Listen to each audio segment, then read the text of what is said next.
Hello everyone, my name is David. Today we are going to take a look at another real story with you. This story is 21 years old. The date was April 28, 2003. The place, Ajmer, Rajasthan. In a locality of Ajmer, there is a police station called Sawar. One afternoon, a call comes in at the Sawar police station. The caller informs the police that in the Sawar area, there's a well, and inside that well, there's a bundle. Inside that bundle is a dead body, but the head is missing. The caller then gives more information. In the same Sawar area, there's a river. On the riverbank, there's another cloth bundle. This one contains a severed head. A little further from there, there's yet another cloth bundle, and inside it are blood-stained clothes and other items, all thrown away. At first, the police think it might be a prank call. Before the officer who answered the call could ask more questions, the call gets disconnected. But given the seriousness of the information, it was the duty of the police to check out the call and investigate the locations mentioned. So, a police team arrives in the Savur area. First, they go to a well, the same well the caller had mentioned. The police look inside and see a piece of cloth lying in the well. With the help of the villagers, they pull the cloth out. It was heavy and something was tied inside. When it was taken out, they found a body with its head missing. This confirmed that the caller had given accurate information. Next, to verify the second piece of information the caller gave, the police head to the riverbank. There, they see another piece of cloth, like a bundle. When it's opened, they find a severed head. But the police are a bit shocked when they see the face and the hair. It looked like someone had tried to burn it, possibly to prevent identification. Then the police go to the third location the anonymous caller had mentioned, which was also near the river. There they find another cloth bundle. Inside were clothes, shirt, pants, all soaked in blood. Again, the caller's information was accurate. The police collect everything, the dismembered body parts, and send them to a government hospital in Ajmer for a post-mortem. After this, the police began their investigation. This happened on April 28, 2003, when all the evidence was found and a call came in. Time passed gradually, but the case wasn't progressing. The police questioned people in the village and nearby areas, and also checked with nearby police stations to see if any missing person report had been filed, but they found no such information. Now, the police were continuing their investigation, but they had no idea about the identity of the deceased. No name, no address, and no missing report filed anywhere. Eventually, after 5 days had passed, the police realized that in order to solve this murder case, the first step was to identify the deceased. So the police decided to publish an advertisement in a local newspaper. The ad was released about 6 days after the discovery of the body parts on April 28, 2003. The head and other body parts had been found at 3 different locations. On May 6, 2003, the advertisement appeared in the newspaper.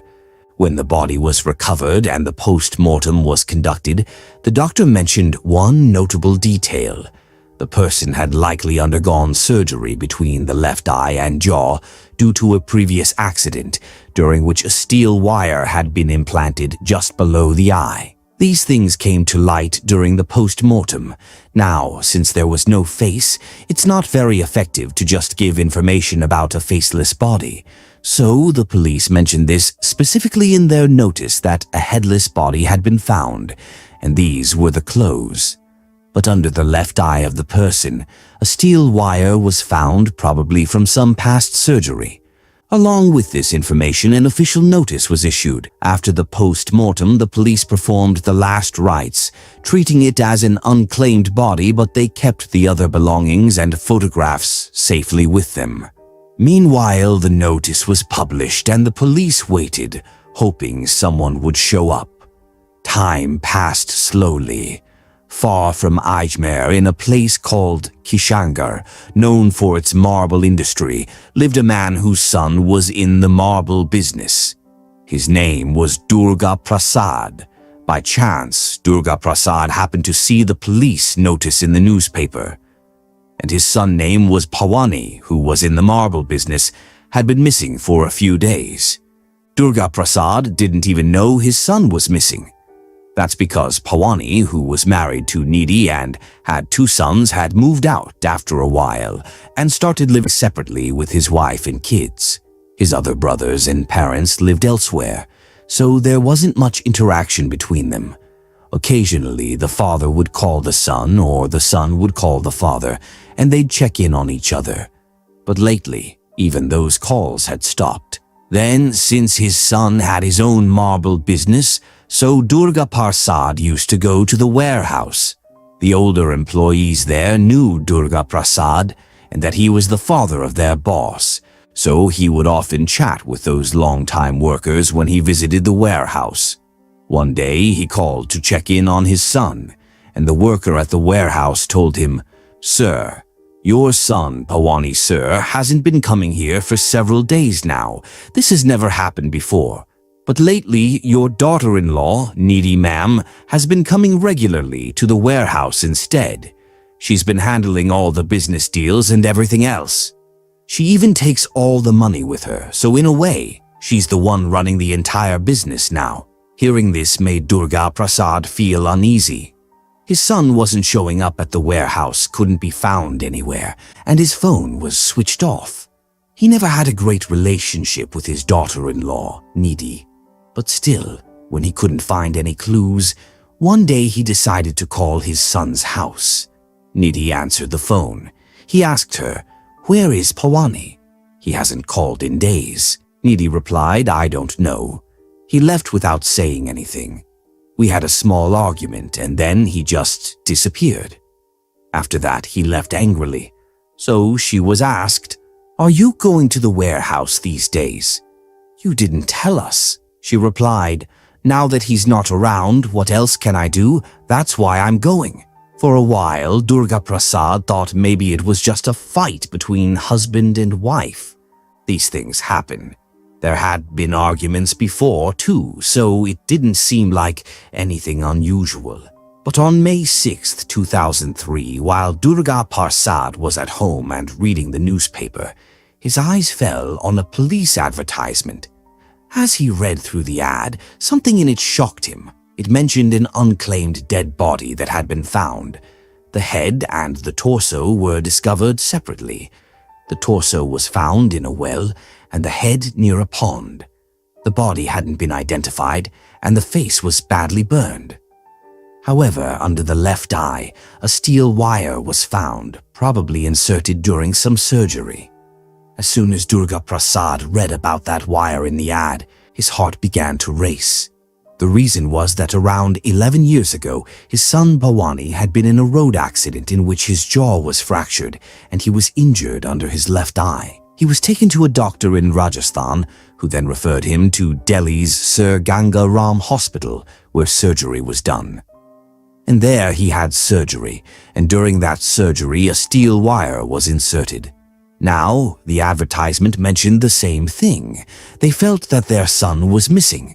What if the body they found was actually his? He was extremely shocked. He immediately informed his other sons and told them, "Read the ad the police have put in the newspaper."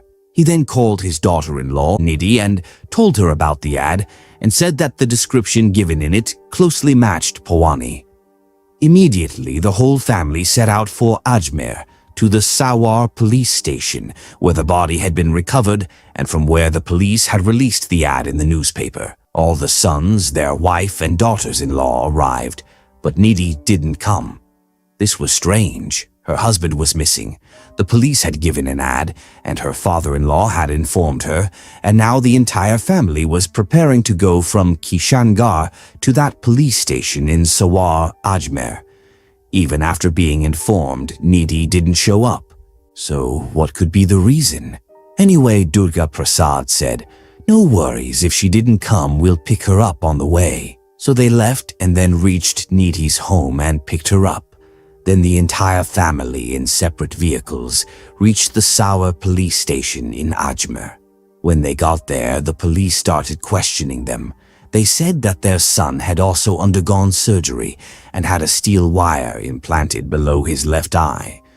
But the police said one detail alone is not enough. So Durga Parsad said, "As far as I know, the doctor who performed the surgery was in a hospital in Delhi." Then Durga Parsad said, "I'm giving you doctor name and number. Please talk to him." The police called the doctor and the doctor said, "Look, this kind of surgery isn't performed in every hospital in India. Such cases are very rare. I've only done 3 such surgeries where steel wires were used, and one of them was for Pawani, the person you're referring to." So the police said, "It's possible you mentioned Pawani, but the person with the wires might be someone else, not Pawani." The doctor replied, "Yes, that's possible." Then the doctor said, "Let me do one thing. Since you've already mentioned Pawani, I'll give you the names, addresses, and phone numbers of the other 2 patients who underwent the same surgery with steel wires." The police took the names and numbers, made some calls, and coincidentally managed to reach both of those patients, and both were alive. So now the whole matter circled back to Pawani. Now the question is, this body that was found with the head missing and torso discovered separately, could this be Pawani? Since the cremation had already been done, all that was left was a photograph. The entire family is now in that area, and they've started to realize that what they feared might have actually happened. This corpse might indeed be Pawani's.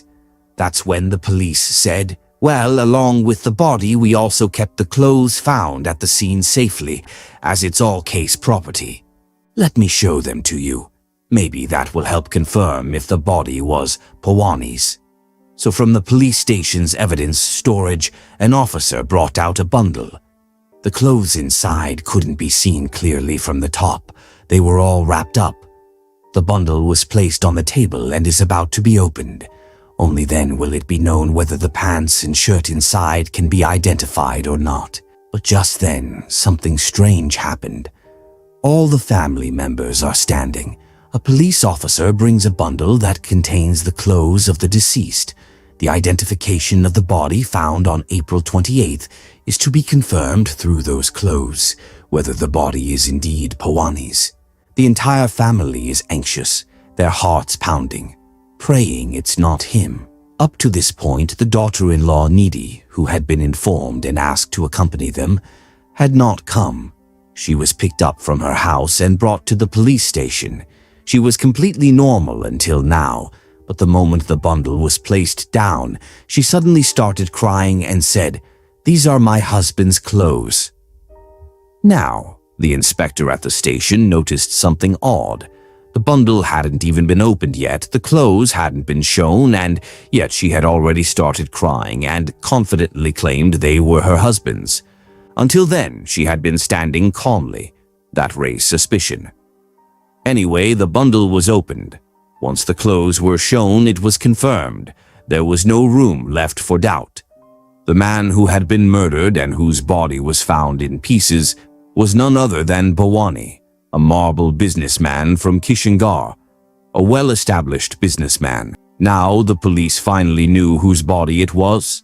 The identification was complete, and the deceased's identity was confirmed. But the biggest question still remained. Who killed Pawani?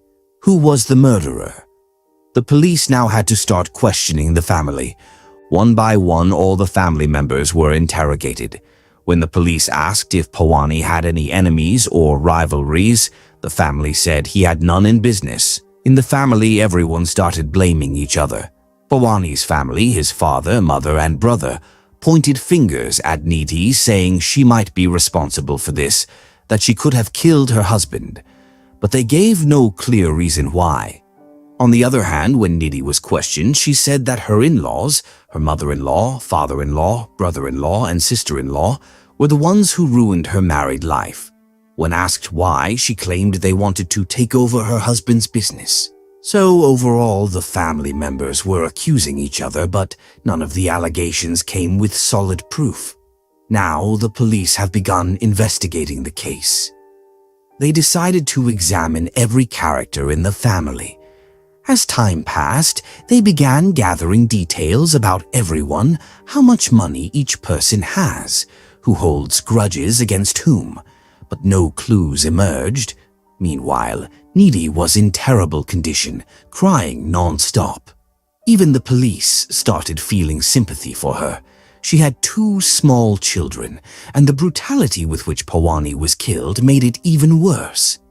The investigation continued, but no breakthrough came. When the police investigated Pawani's family, they found nothing that raised suspicion. But when they turned their attention to Needy and her family, some strange things came to light.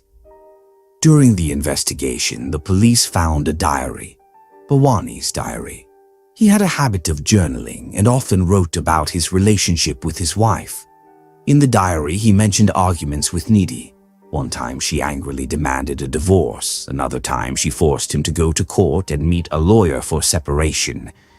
He wrote how she left home one day after a fight, leaving the kids with the maid, and returned only around 11 p.m. after being unreachable. In one entry, he wrote that she often disappeared from the house and returned very late at night.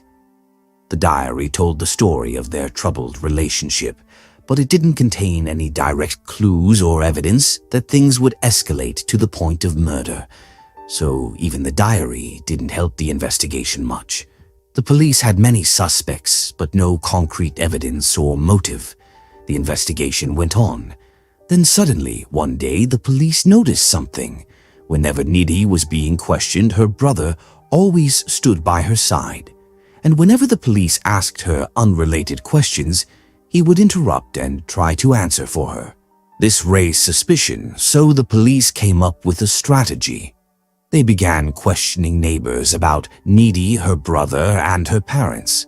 At the same time, they questioned Pawani's parents, their co-workers, the maid who worked in the house, and employees from the warehouse. When the entire investigation was completed quietly by the police, one truth came to light. Pawani and Needy's relationship had been strained for the past few years.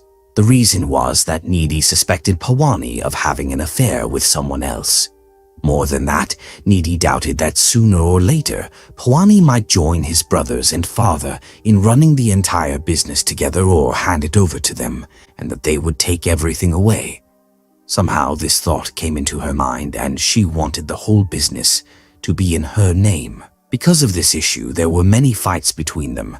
In one instance, she had written in her diary that Needy did not like Pawani visiting his parents' house, and whenever he would return after meeting his parents or brothers, she would argue with him. When the family was questioned about this, it was revealed that yes, Pawani rarely visited, and when he did, he came very quietly because his wife did not like him going to his parents or meeting his brothers. This often caused fights between them. After learning all these truths, the police began to suspect Needy. However, no matter how many times Needy was questioned, she would twist the story.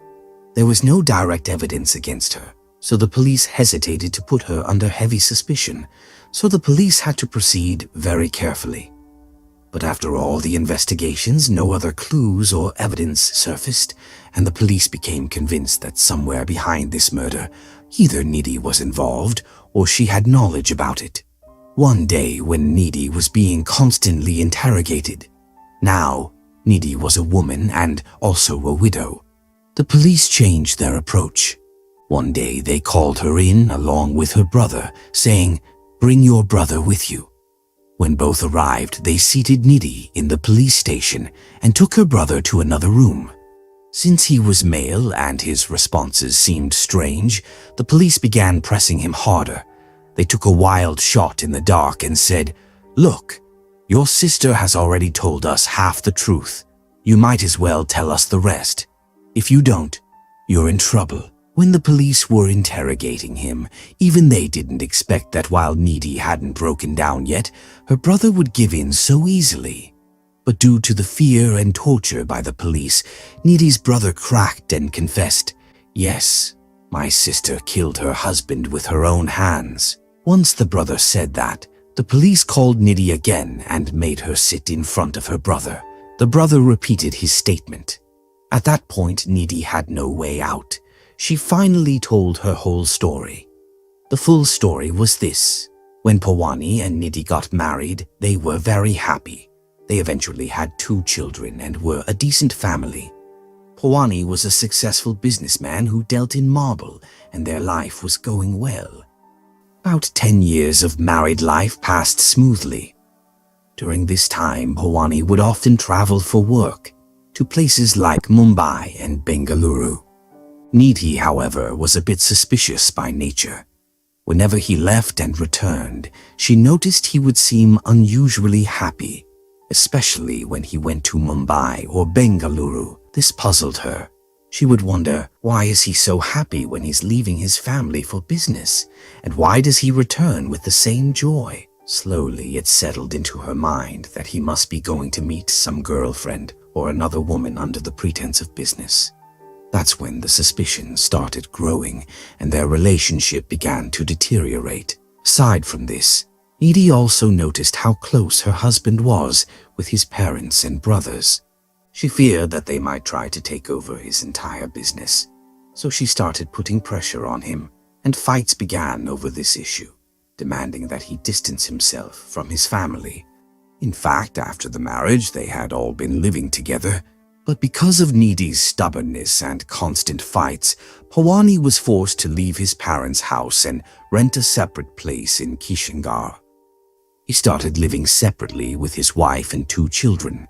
However, whenever he got a chance, he would go visit his parents and his brother. Nidhi couldn't tolerate this. These things kept going on. During this time, Nidhi once said to him, "Transfer this entire business in my name." He replied, "What are you talking about?" Nidhi suspected that he had a girlfriend or that he might remarry or return to his family. As time went on and he continued working with his family in the business, her doubts about relationships slowly faded, but greed started to take over.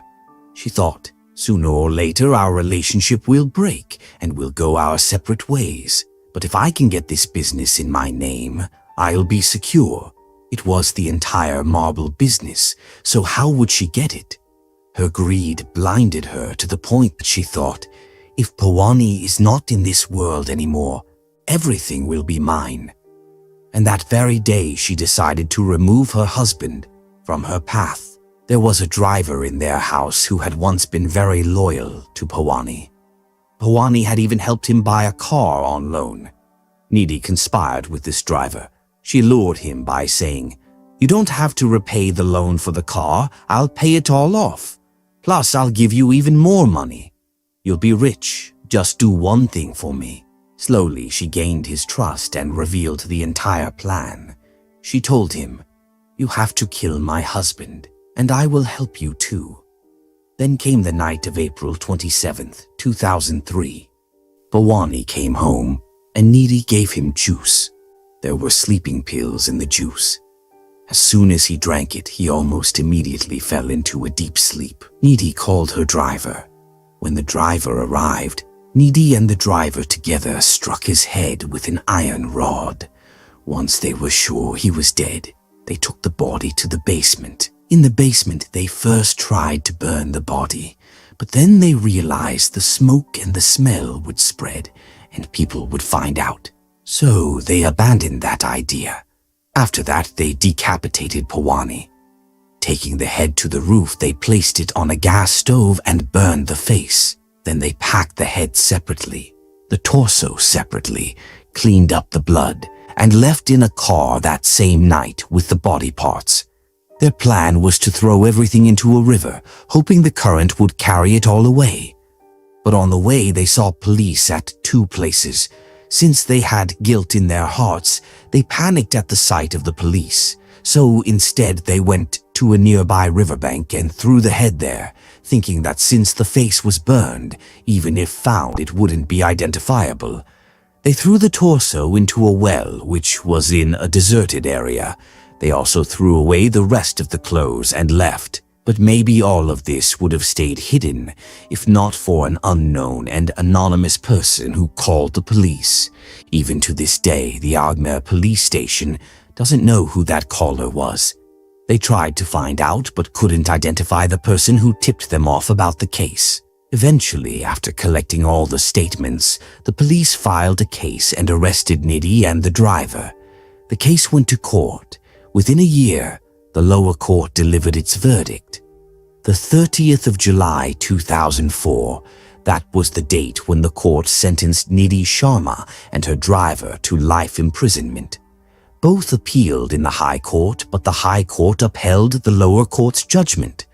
Then they went to the Supreme Court, which also upheld their life sentences. Since this crime took place in 2003, at that time life imprisonment usually meant 14 years. Later, life sentences in India were extended, and now they can mean actual life for 20 years. So, both Nidhi and the driver served a 14-year sentence. While they were in prison, since Nidhi had destroyed her own marital home with her own hands and was now behind bars, her 2 children were left orphaned. Their grandparents raised them. The children grew up with their grandparents, completely aware of what had happened, how their own mother had killed their father. After serving the 14-year sentence, both Nidhi and the driver were released in late 2017. After being released, Nidhi returned and settled in Kishangarh, where she bought a house. But the story doesn't end there. Even after all that, her greed for her husband's property didn't fade.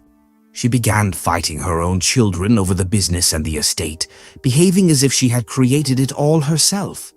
But the children, who had seen everything, who had been raised by their grandparents, knew the whole story of their mother. They knew she was the one who had snatched their father away from them. So they hated her. Nidhi even tried to emotionally manipulate them, but they didn't come close. They didn't want to see her face, let alone meet her. Later, she even filed cases to claim the business. But being a convicted criminal, her cases didn't hold weight. Those familiar with the family say that even until recently, Nidhi was still chasing that very property for which she had murdered her husband. What kind of people exist in this world? And the irony, what use was that wealth? The most precious things she had were her 2 children. And those same children don't even want to look at her. What child would want to see the face of a mother who murdered their father with her own hands and turned them into orphans? So, this was today's story. Thank you for joining us on this journey today. We hope you enjoyed the content and found it valuable.